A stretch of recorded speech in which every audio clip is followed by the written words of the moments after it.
I denne video vil vi forklare om salt og sukker og deres opløselighed i vand.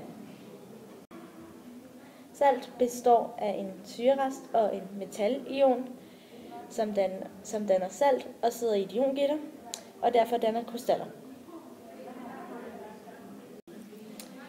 Dette er et iongitter, hvor saltmolekylerne sidder fast. De har derfor ingen bevægelsesfrihed og holdes sammen.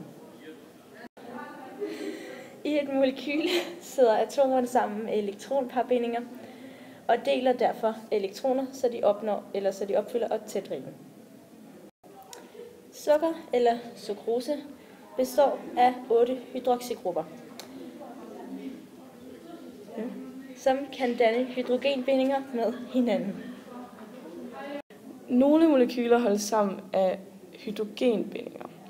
Det sker fordi, at molekylerne kan være polære og derfor have en minuspol og en pluspol, og derfor tiltrække hinanden.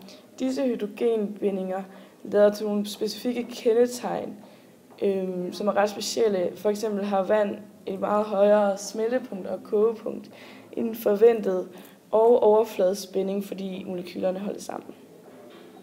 Når salt opløses i vand, trækkes Na+ og Cl- ionerne ud af iongitteret.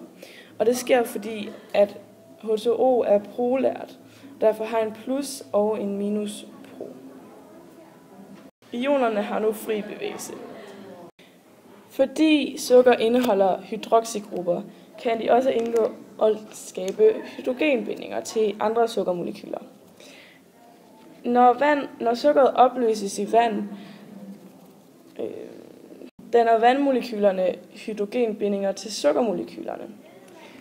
Men sukkermolekylerne er stadigvæk neutralt ladet. Når man sætter strøm til saltopløsningen, ledes strømmen derfor af ionerne. Dette kan ikke lade sig gøre i sukkeropløsningen, da sukkeren stadig er et neutralt stof på grund af hydrogenbindingerne til vandet. Denne video er lavet af Ida og Trude!